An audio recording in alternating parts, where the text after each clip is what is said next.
설교할 때는 히터를 좀 꺼주시면 좋겠습니다.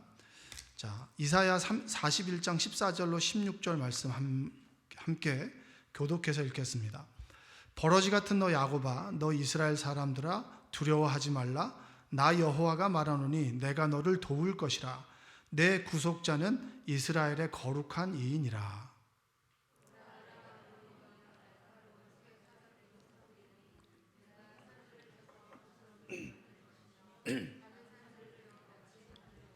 함께 읽겠습니다. 내가 그들을 까부른즉 바람이 그들을 날리겠고 회오리 바람이 그들을 흩어버릴 것이로되 너는 여호와로 말미암아 즐거워하겠고 이스라엘의 거룩한 이로 말미암아 자랑하리라. 아멘. 자, 옆에 계신 분에게 반갑고 환한 미소로 오늘도 은혜 받읍시다 라고 한번 인사하시기 바랍니다.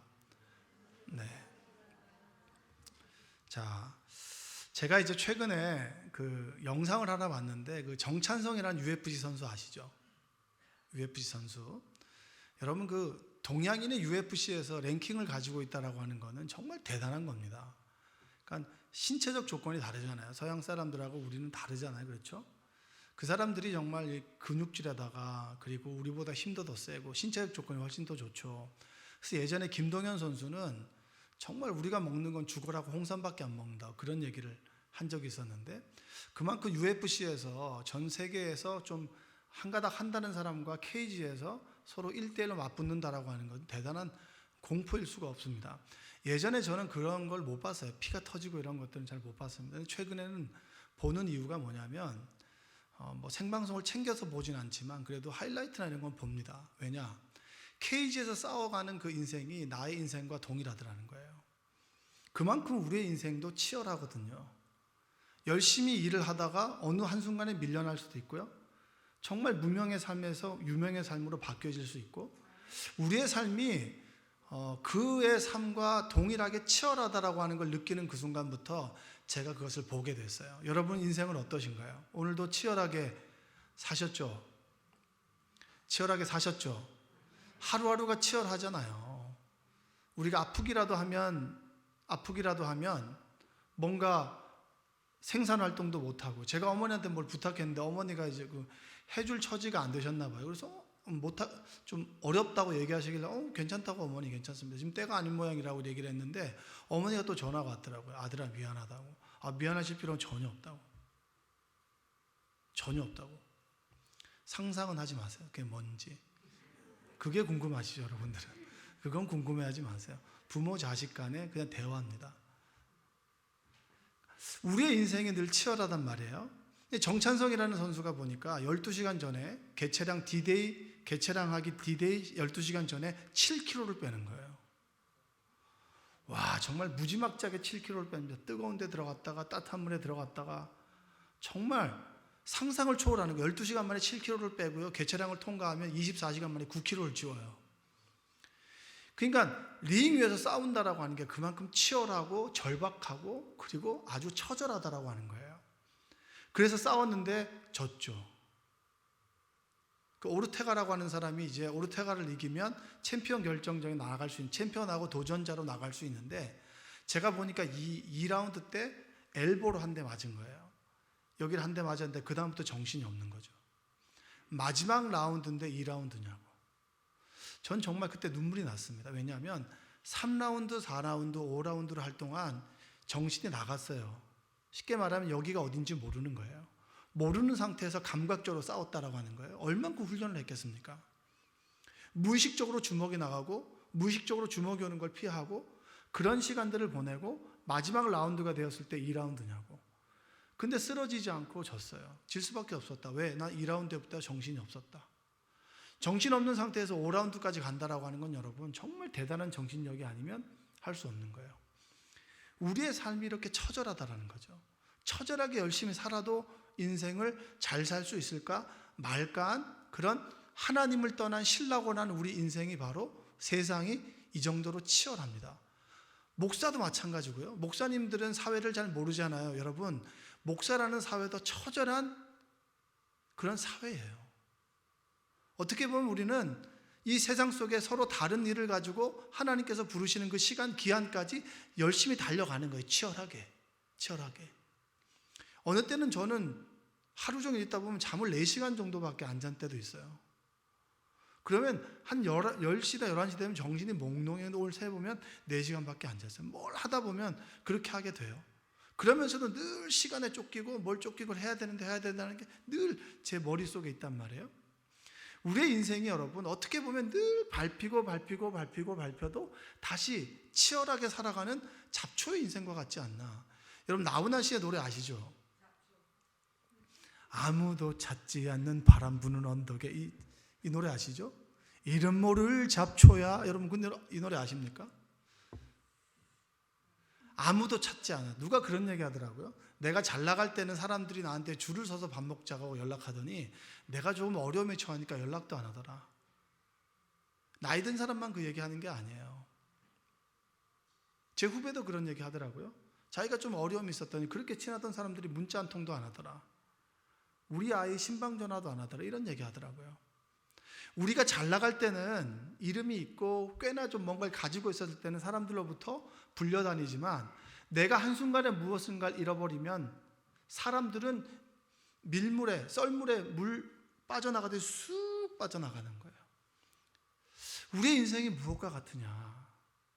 케이지에서 정말 이기기 위해서 싸워야 되고 너를 눕혀야 내가 살아가야 되는 그런 처절한 그 세상 속에 살아가는 인생, 늘 밟히지만 죽지 않으려고 애쓰는 사람들, 잡초와 같은 인생이구나. 여러분과 제가. 우리는 세상 속에서 밟히지만 뽑히지 않기 위해서 오늘 하루도 끊임없이 우리의 일과를 다하고 우리의 일에 최선을 다하는 인생을 살아왔어요. 성경도 마찬가지예요.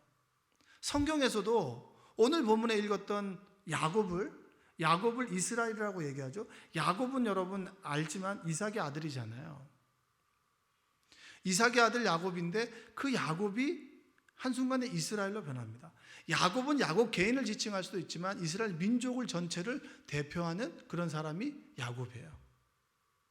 그 인생에 대해서 뭐라고 얘기합니까? 오늘 1절의 말씀을 한번 읽어볼까요? 오늘 읽었던 14절의 말씀을 한번 읽어보겠습니다. 14절 시작.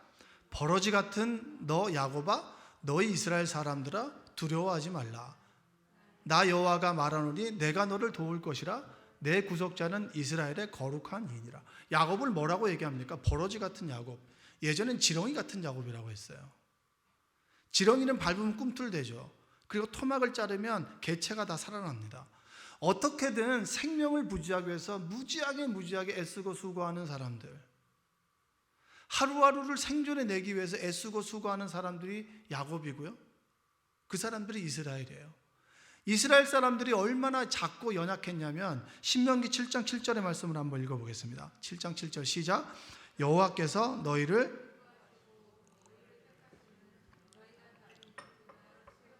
때문이 아니니라. 너희는 오히려 모든 민족 중에 가장 적으니라. 하나님께서 이스라엘 민족을 택하셨던 이유는 가장 적고 보잘것없고 연약하고 가장 사람들의 비교해 봤을 때 비교 대상이 되지 않았기 때문에 이들을 택하셨어요. 그들을 지칭했을 때 참 너희들은 버러지 같다. 여러분 풍뎅이 같은 거 딱 뒤집어지면 어떻게 해요? 살려고 막 바동하잖아요. 그래가지고 뒤집어지면 살지만 뒤집어지지 않으면 뭐죠? 뒤집어져서 죽잖아요. 우리의 인생이 바로 그렇습니다.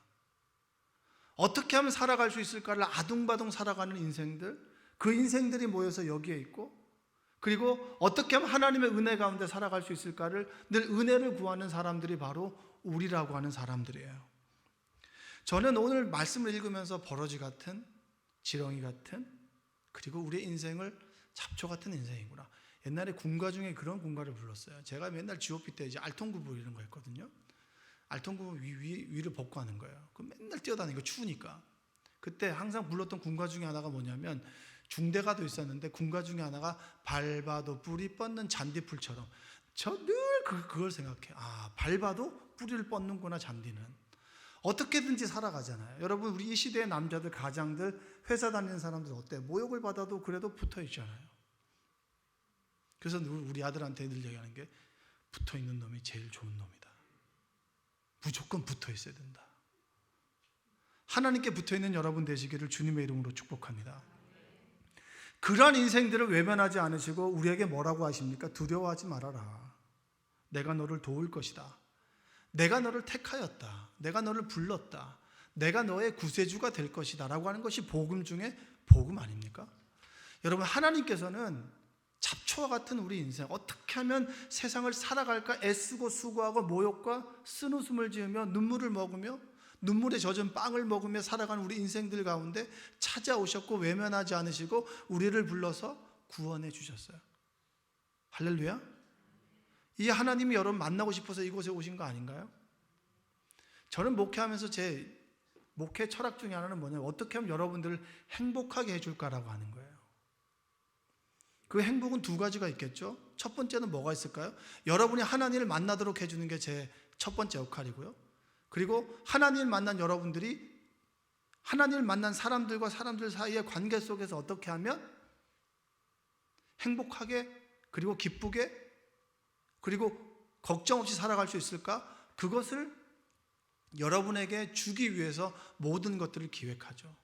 계획하고요. 기도하고요. 하나님도 마찬가지 아닐까요? 하나님께서도 보잘것없고 별 볼 일 없고 사람들이 쳐주지도 않는 인생이라 할지라도 외면하지 않으시고 찾아오셔서 우리를 구원해 주신다. 할렐루야. 그게 바로 여러분과 나 아닙니까? 우린 지금도 케이지에서 살아남기 위해서 끊임없이 노력해요. 밀리지 않기 위해서. 젊었을 때는 잘 모르죠. 뭔가를 되게 할 수 있을 것 같습니다. 그러나 결혼도 하고 아이도 낳아보고 이제는 치고 올라가는 사람들에게 밀리는 그 나이가 되면 그 순간부터 우리는 뭘 생각해요? 살아남아야겠다. 어떻게 살아남을 수 있지? 그걸 궁리하는 게 우리 인생 아니겠습니까? 제가 봤던 책 중에서 가장 충격적인 책은 뭐냐면 이세돌 아시죠? 이세돌? 예전에는 사람에게 밀렸습니다. 요즘에는 기계에게 밀려요. 이세돌과 여러분의 공통점이 뭐예요? 이세돌과 나의 공통점이 뭔지 아십니까? AI, 인공지능에 의해서 이제는 뭐죠? 은퇴하는 인생이에요. 앞으로 그런 인생이 찾아온단 말이죠. 얼마나 두렵습니까? 두려운 여러분들이 이곳에 나온 것은 하나님께서 나를 외면하지 않으시고 불러주시고 구원하여 주신다. 할렐루야. 그리고 잡초와 같은 우리 인생, 보잘것없는 우리 인생 가운데 외면하지 않으시고 찾아오셔서 그 인생을 먹여주시는 것뿐만 아니라 우리의 인생을 꽃 피워주신다. 할렐루야. 여러분이 하나님 앞에서 꽃이 피는 인생 되시기를 주님의 이름으로 축복합니다. 성경에 보면 보잘것없는 사람들이 주님을 만나서 보잘것 있게 돼 있는 사람들이 많이 있어요. 여러분, 예수님의 족보에 보면 여인이 3명이 나옵니다. 여인이 3명이 나오는데 그 첫 번째 여인이 누구냐면 그 여인이 바로 기생 라합이라고 하는 여인입니다. 라합은 어떤 사람이냐면 자기가 생계를 유지할 수 있는 방법은 몸을 파는 것밖에 없는 사람이에요. 얼마나 불쌍한 인생입니까? 자신의 몸을 팔아서 생계를 유지하며 살아갈 수밖에 없는 사람이에요. 이 사람에게 있어서 가장 뛰어난 것은 생존 본능이에요. 내가 어떻게 하면 살아남을 수 있을까? 옆에 계신 분 한번 쳐다보세요. 지금 졸음으로부터 살아남았는지 지금 아니면 졸음에 지금 잠들었는지 한번 좀 쳐다보십시오. 옆에 계신 분에게 한번 인사합시다. 오늘도 은혜 받읍시다. 네? 이 기생 라합이라고 하는 여인이 촉이 좋았어요. 촉이 좋았는데 어떤 촉이 좋았냐면 어떻게 하면 살아남을 수 있을까를 늘 궁리하는 사람 아닙니까? 밑바닥 인생이니까. 밟히니까 밟혀도 어떻게 내가 살아남을 수 있을까를 궁리하는 사람 아니에요? 여호수아가 요단강을 넘어서 들어올 때 먼저 정탐꾼을 보냈습니다. 그 정탐꾼을 숨겨줬어요. 왜냐? 그는 소문을 들었거든요. 그가 고백했던 것이 여호수아 2장 10절과 11절이에요. 한번 읽어보겠습니다. 이는 너희가 애굽에서 나올 때에 여호와께서 너희 앞에 홍해 물을 마르게 하신 일과 시온과 옥에게 행한 일 곧 그들을 전멸시킨 일을 우리가 들었음이니라. 11절 우리가 듣자 곧 마음이 녹았고 너희로 말미암아 사람이 너희의 하나님 여호와는 위로는 하늘에서도 아래로는 땅에서도 하나님이시라. 그는 알았어요. 내가 하나님을 믿지 않으면 살아남을 수가 없겠구나. 누구에게? 저들의 군대 앞에서. 그들이 고백하는 하나님을 나도 고백해서 그들로부터 내가 살아남아야겠다라고 하는 것을 촉으로 안 사람이에요. 라합이 정탐꾼을 숨겨줬죠. 당신네들이 들어올 때 우리를 살려주십시오. 그들은 약속을 지켰습니다. 살아남았죠. 여러분, 하나님께서는 살고 싶은 사람에게 살려만 주는 하나님인가요? 그렇지 않아요. 살고 싶어하는 자에게 살려주시지만 그것을 더 넘어서 우리 인생을 꽃피우는 인생이 됐다라고 하는 겁니다. 그게 라합이에요. 여러분, 이 여인이 예수님의 족보에 들어갈 감이 되는 겁니까? 여러분도 저도 구원의 반열에 들어갈 수 있는 감이 아니에요. 하나님의 은혜죠.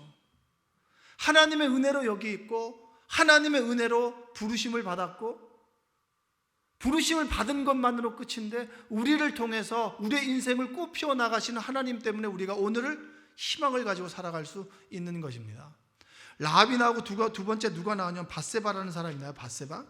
여러분, 밧세바라는 생각해. 밧세바가 다윗을 먼저 좋아하나요? 다윗이 밧세바를 먼저 유혹했나요? 다윗이죠. 다윗이 나쁜 놈이에요? 밧세바가 나쁜 사람이에요?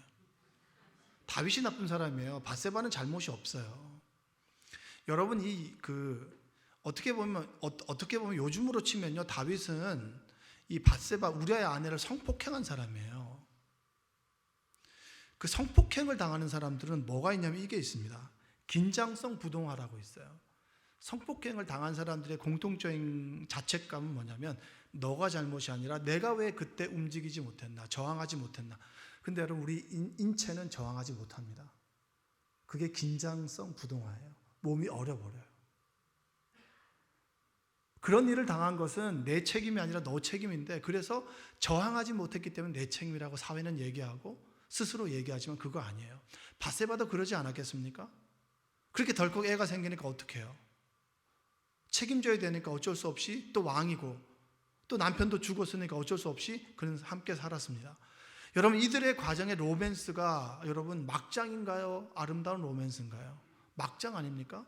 막장 인생이에요. 요즘 막장 드라마 막 나오더라고요. 대도하는 이야기들 막 복수할 거야, 부셔버릴 거야, 뭐 이런 드라마. 그런 드라마의 주인공이 누구의 반열에 오르게 됩니까? 진짜 웃기는 거예요. 밧세바의 아들이 누구예요? 솔로몬이에요. 그 솔로몬은 누구죠?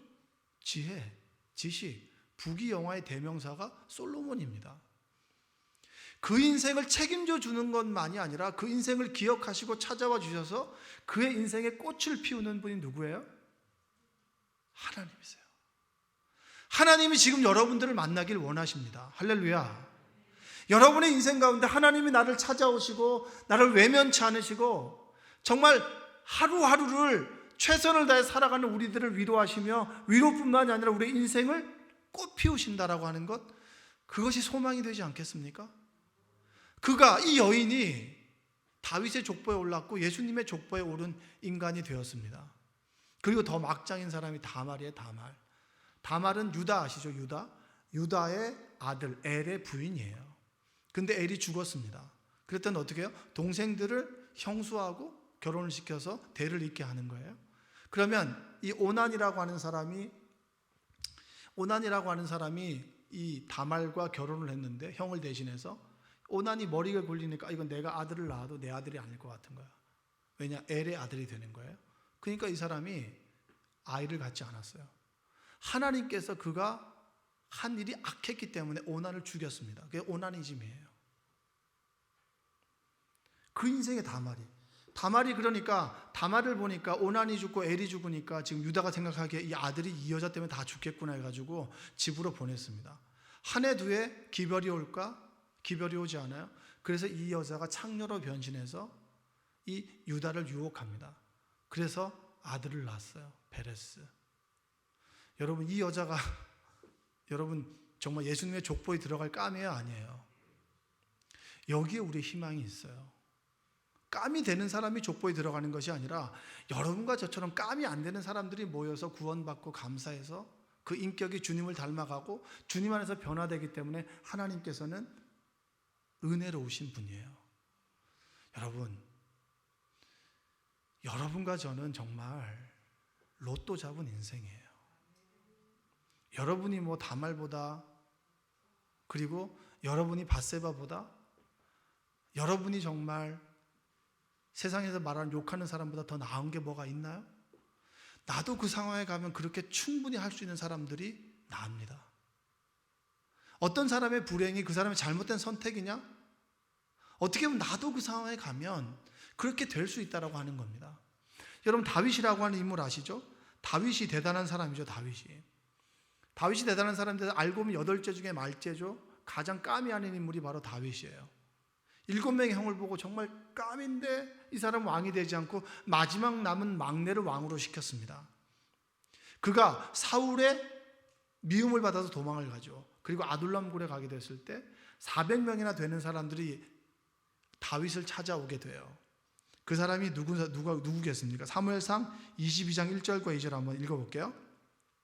그러므로 다윗이 그곳을 떠나 아둘람 굴로 도망하매 그의 형제, 여러분 다시 크게 좀 읽으세요. 시작. 그러므로 다윗이 그곳을 떠나 아둘람 굴로 도망하매 그의 형제와 아버지의 온 집이 듣고 그리로 내려가서 그에게 이르렀고, 그리고 환난 당한 모든 자와 빚진 모든 자와 마음이 원통한 자가 다 그에게로 모였고 그는 그들의 우두머리가 되었는데 그와 함께한 자가 400명 가량이었더라. 자, 원통하고 원통했던 사람들, 쉽게 말하면 사회에서는 그렇게 중심부에 서지 못한 사람들, 그 사람들이 밀려 찾아왔던 곳이 누굽니까? 다윗에게라도, 도망자 다윗에게라도 내가 몸을 의탁하겠다. 그게 교회 아닌가요, 여러분? 모든 게 만족스러운 사람이 누가 옵니까, 교회를? 외적인 것은 만족스러워도 내 내면이 공허하거나 삶의 의미와 가치를 못 느끼거나 아니면 내 삶에 비통하고 원통한 일에 처해 있던 사람들이 하나님을 만나고자 모인 사람들이 교회에 있는 거 아닌가요? 그러니까 여러분, 우리는 도끼인 객끼이에요. 대단히 잘난 사람도 없고 그리고 대단히 못난 사람도 없는 거예요. 하나님 입장에서 보면 다 거기서 거긴 거예요. 그들이 아둘람 굴에 모여서 자신의 몸을 다윗에게 의탁했습니다. 의탁했을 때 하나님께서는 다윗을 통해서 그들을 걷어먹이죠. 걷어먹이는 것뿐만 아니라 다윗이 통일 왕조가 됐을 때 그들이 33년 동안, 쉽게 말하면 40년 동안 다윗 왕조의 핵심 인물이 되는 사람들이 이 사람들이에요. 원통하고 아프고 힘들었던 우리를 주님께서 외면하지 않으시고 우리를 택하셔서 우리 인생을 걷어먹이실 뿐만 아니라 우리의 인생을 꽃 피워주신다. 여러분, 우리가 세상에서 알아주는 인물이 되지 않는다 하더라도 하나님 안에서 우리가 부르심을 받고 하나님 안에서 의미 있는 존재가 된다면 우리 인생은 꽃피는 인생이 될 줄로 믿습니다. 여러분들 그러한 인생 살아가시기를 주님의 이름으로 축원드립니다. 30대 성경 공부를 하는데 사도행전 3장의 이야기를 좀 나눴습니다. 그 사도행전 3장에는 성전 미문에 이제 늘 보면 옛날에 신체 장애인들을 누가 날라다 주면 거기서 뭐 이렇게 때타올도 팔고 했었잖아요. 구걸도 하고. 그런 사람인 거예요. 성전 미문에서 늘 사람들이 그 미문에 갖다 놓으면 성전을 들어갔다 나갔다 하는 사람들, 구걸하는 사람이 바로 성전 미문에 앉았던, 성경으로 말하면 신체 장애인, 안진뱅이라고 얘기를 합니다. 이 사람이 있었어요. 근데 베드로와 요한이 지나가다 눈이 마주쳤죠. 이 본문이에요. 이런 본문인데 초반에 그 본문에 대한 묵상을 나누면서 어떤 우리 30대 집사님이 그런 얘기를 해요. 자신이 너무 힘들 때가 있었다는 거예요. 너무 힘들 때가 있어가지고 그 힘든 이야기를 말하지도 못하고, 그리고 그것 때문에 사람들도 만나기 힘들고 자꾸 주눅 들게 되고 홀로 있고 싶고, 그리고 자꾸 자괴감만 들고 이거에서 빠져나가지도 못하는데 어느 순간 성경을 딱 보는데 이 안진뱅이와 자기가 너무 닮았다는 거야. 여러분 공감되지 않으세요? 여러분도 그런 시절이 있지 않으셨나요? 늘 여러분은 홈런만 치셨어요? 예? 제가 보니까 홈런 치던 선수도 삼진 많이 당하더라고요. 우리 인생에서 삼진아웃 당하는 경우가 얼마나 많이 있습니까? 내 인생이 정말 이러지도 못하고 저러지도 못하고 정말 다른 사람 지나가는 사람만 멀뚱멀뚱 쳐다봐야 되는 안진뱅이와 같다라는 거예요. 저는 그 얘기 들을 때 너무 공감이 됐어요. 그래, 우리 인생이 안진뱅이와 같은 인생이구나. 누구의 도우심 없이는 살아갈 수 없는 안진뱅이와 같은 인생이구나. 그럴 때 베드로와 요한이 수없이 지나갔을 텐데 그때 눈이 마주쳤어요. 그때 사도 베드로와 요한이 뭔 얘기를 해요? 은과 금은 내게 없다. 내게 있는 것이 있다. 예수 그리스도. 그분의 이름으로 선포한다. 일어나 걸어라. 그가 걸었죠. 성경을 정확하게 보면 일어나 걸어라 하고 난 다음에 그가 손을 잡아서 일으켰다 그랬어요. 여러분에게 질문을 한번 해볼게요. 그가 손발에 힘이 들어가고 일어설 수 있었던 때는 선포했을 때인가요? 손을 잡아 일으켰던 때인가요? 성경을 정확하게 보면 손을 잡아 일으키니 그때 손과 발에 힘이 들어갔다라고 했습니다. 여러분, 하나님께서는 주저앉아 어찌할 수 없는 우리 인생을 찾아오셔서 주님의 이름으로 구원해 주시되 정말 따뜻하게, 여러분 그 안진뱅이가 잡았던 그 베드로의 손이 따뜻했을까요? 따뜻했을까요? 따뜻했을까요? 뜨거웠을까요? 따뜻하지 않았을까요? 따뜻한 손으로 우리를 붙잡아 주시고 일으키셨던 분이 누구세요? 그분이 바로 우리가 믿는 주님이세요. 여러분과 제가 주저앉아 있는 그 사람을 손을 잡아 일으켜 줄 수 있는 따뜻한 손을 가지고 있는, 따뜻한 가슴을 가지고 있는 여러분 되시기를 주님의 이름으로 축원드립니다. 벌레요, 지렁이와 같고 잡초 같은 우리 인생을 외면치 않으시고 바라보시고 나사렛 예수님의 이름으로 선포한 일어서라, 손을 잡아서 일으켜 주시는 주님, 그를 통해서 안진뱅이와 같은 오늘의 삶을 살아가고 있는 우리를 꽃피우고자 하는, 꽃피우기를 원하시는 하나님의 그 속마음이 이 사도행전 3장에 담겨 있다라고 하는 이야기입니다. 이번에 이제 월드 시리즈를 봤어요. 월드 시리즈. 제가 보면서 걔네들이 이름을 붙이는 게 월드 시리즈라는 거예요. 지네가 하는 건 미국 시리즈인데 무슨 월드 시리즈야. 그러니까 얘네들의 사고 자체가 우리보다 큰 거예요. 우리는 그 끽해봐야 코리안 시리즈인데 걔네는 기본적으로 자기네들 시리즈가 월드 시리즈인 거예요. 스케일이 다르죠. 독일의 사회학자들이나 미국의 사회학자들은요, 그들의 사회의 개념은 전 세계예요. 근데 우리는 요 지역이죠. 그러니까 얼마나 좁습니까? 근데 거기 보면서 이번에 LA 다저스가 최종 우승을 했어요. 유현진이 빠지고 난 다음에 우승을 해가지고 제가 얼마나 원통하던지. 근데 우승을 했습니다. 근데 그쪽 그 선수 중에 그 저스틴 터너라고 하는 선수가 있습니다. 2005년에 프로 입단했는데 마이너리그를 전전하다가 방출. 가장 마지막에 방출되었던 그 2014년이 어떤 해였냐면 템파베이로부터 마지막 방출되고 난 다음에 2014년도 이제 2015년이 시작되면서 LA 다저스의 백업 요원으로 이제 그 스카우트 된 거죠. 쉽게 말하면 갈 데 없어서 불러온 거예요. 삼루수가 빠지는데 네가 빠지면 네가 들어와서 그 자리를 채우라는 거예요.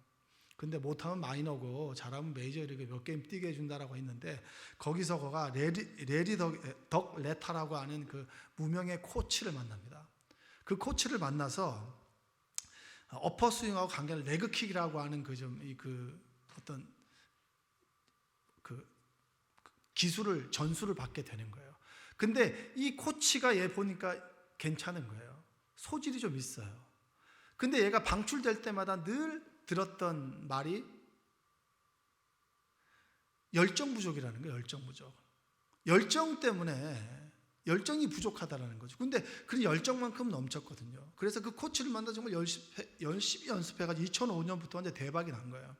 그래서 그가 타석에 들어오면은 용어가 터너 타임이라고. 터너가 이제 끝낼 거라고. 4번 타자를 쳤습니다. 근데 이 사람이 2020년에 불후의 기록을 갖고 있는데 LA 그 다저스가 포스트 시즌이 들어가고 난 다음에 그가 가지고 있는 전무후무한 기록이 홈런이 12개예요. 홈런이 12개고 그리고 타점이 41, 41점. 이제까지 LA 다저스가 포스트 시즌에 들어가고 난 다음에 41점이고 그 다음에 안타가 79개를 기록하는 거예요. 최고의 기록인 거죠. 이 저스틴 터너라고 하는 사람이 방출되고 마지막 방출된 템파베이에서 그가 터너 타임을 터뜨리게 되는 거예요. 인생이 살만하다. 누구를 만나느냐?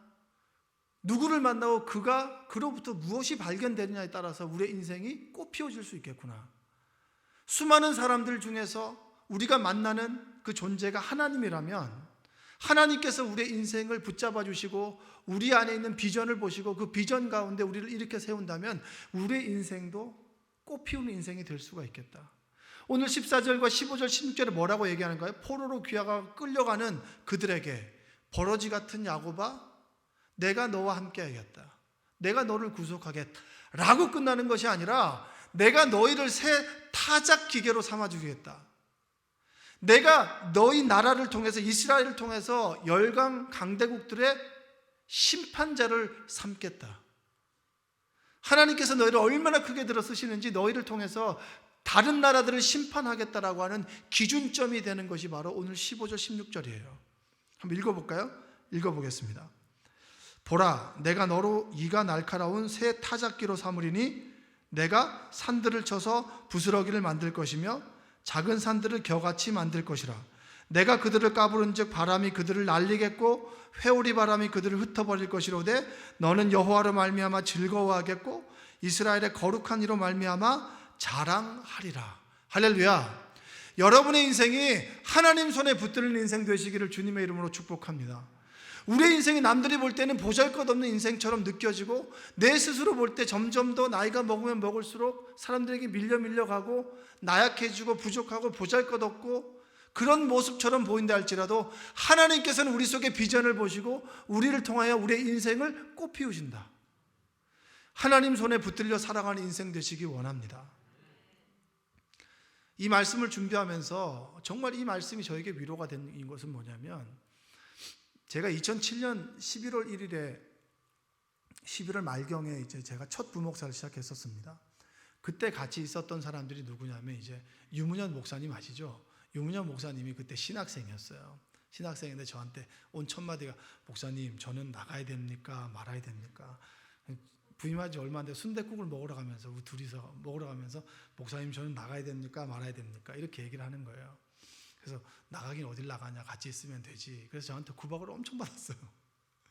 근데 이제 어떻게 보면 유문현 목사님이 이제 여기까지 오게 된 것도 제가 이용기 목사님 소개해서 여기까지 오게 됐고 지금 평안교회 가게 된 것도 제가 이제 이렇게 해서 인연이 있었던 거죠. 그때 이제 유문현 목사님도 있었지만 그때 전사님이 둘 더 있었습니다. 지금 목사가 됐죠.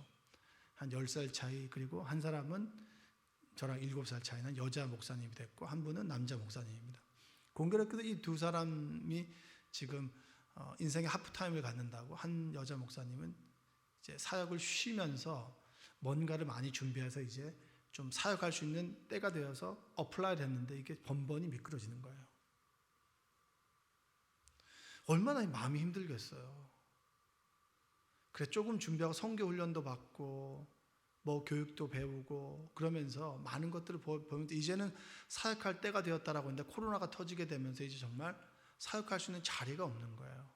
그래서 한 군데를 정말 어떻게 어렵게 부탁을 해서 원서를 넣었는데 좋아요 괜찮아요 넣으세요라고 했는데 원서 접수해서 떨어뜨려 버린 거예요. 그래서 제가 의리 없는 것들, 그래도 1차는 통과시켜 줘야지. 이 세대 떨어뜨리지 어떻게 1차 때 떨어뜨릴 수가 있냐라고 하면서 내가 너희를 보지 않겠다. 근데 그들은 날 보지 않았으니까 뭐 제 혼자서 북치고 장구치고 하는 거예요. 근데 너무 속이 상해요. 근데 그 친구한테 전화를 해서 위로의 전화를 했더니 너무 속이 상한 거예요, 그 친구도.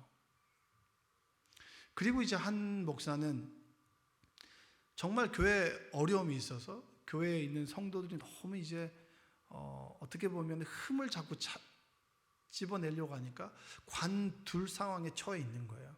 그 두 사람을 보면서 제가 마음이 너무 안타까웠어요. 하나님 이들을 어떻게 해야 됩니까?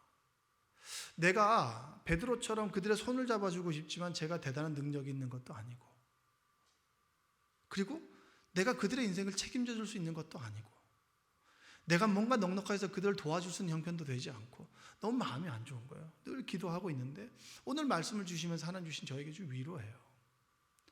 그들의 인생이 너와 비슷하게 잡초하고 보잘것없고 대단해 보이지도 않고, 내 주변에 친한 사람들은 전부 다 아버지가 목사인 사람이 한 사람밖에 없어.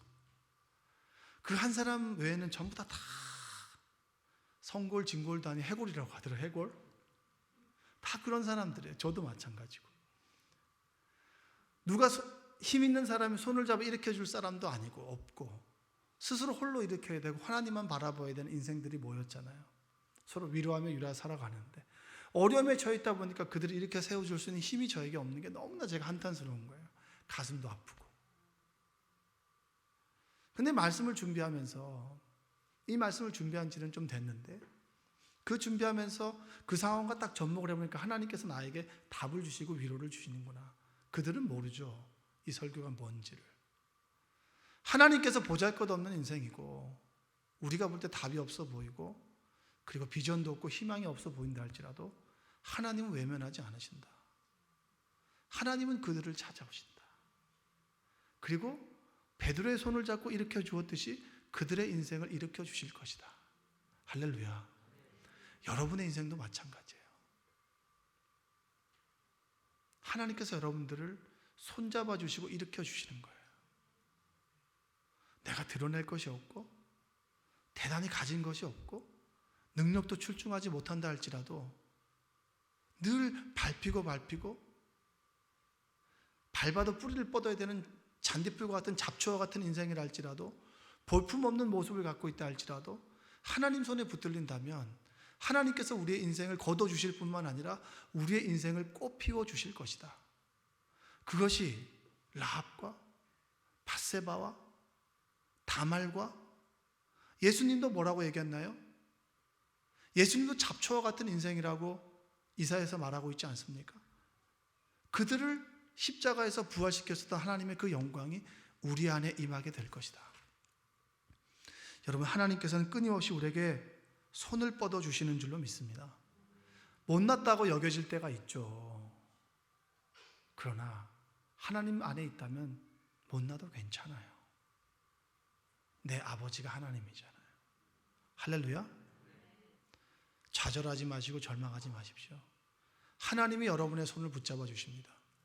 하나님이 여러분의 손을 붙잡아 주셨다면 여러분이 넘어져 있는, 이러지도 못하고 저러지도 못하는 그 인생들의 손을 잡아주는 인생이 되시기를 주님의 이름으로 축원드립니다. 인생의 기회는 한 번만이 아니에요. 인생의 기회는 3번이 아니에요. 하나님이 주실 때까지예요. 우리가 포기하지 않으면 하나님께서는 끊임없이 우리에게 기회를 주십니다. 할렐루야. 끊임없이 우리에게 기회를 주시는 하나님을 믿고 살아가는 여러분들 되시기 바랍니다. 길이 막혔나요? 산과 같은 태산이 여러분 앞에 있나요? 여러분, 하나님께서 스룹바벨에게 뭐라고 선포하셨나요? 큰 산아 내가 무엇이냐? 내가 스룹바벨 앞에서 평지가 될 것이다. 할렐루야. 우리 앞에 장애물이 있고 어려움이 있고 아픔이 있다 할지라도 하나님이 우리의 손을 잡아주시고 하나님이 우리와 함께 계신다면 그 장애물이 평지가 되는 역사가 우리 가운데 임하게 될 줄로 믿습니다. 그 하나님을 믿고 포기하지 않는 인생 살아가시길 원합니다. 우리 인생이 보잘것없을지라도 하나님 손에 붙들린다면 사람들이 보는 모습과 다른 하나님 앞에서 비전 안에서 그 속에서 키워지고 자라지고 그리고 꽃이 피어주는 인생들이 될 줄로 믿습니다. 여러분, 주님 안에서 희망과 소망을 가지고 살아가는 여러분 되시기를 주님의 이름으로 축복합니다. 옆에 계신 분에 이렇게 고백하세요. 하나님께서 우리의 인생을 꽃피우십니다. 제 기도하겠습니다. 사랑과 은혜가 풍성하신 아버지 하나님 감사합니다. 하나님께서 우리의 인생을 꽃피우시고 하나님께서 우리를 붙잡아 주시고 인도하시는데 왜 우리는 하나님을 바라보지 못하고 세상을 바라보며 환경을 바라보는지 모르겠습니다. 주님, 부족한 우리들을 불쌍히 여겨주시고 하나님 손에 붙들린 인생 살아갈 수 있도록 도와주시며 보잘것없고 볼 것 없고 그리고 좀 부족해 보인다 할지라도 하나님 손에 붙들려 꽃 피우는 인생 될 수 있도록 주님 도와주시옵소서. 지금도 넘어져 있고 아파하고 힘들어하는 그들을 손을 내밀어 따뜻한 손으로 일으켜 채워줄 수 있는 믿음의 사람들이 되도록 주님, 우리 생명나무교회를 사용하여 주시옵소서. 예수님의 이름으로 기도합니다. 아멘.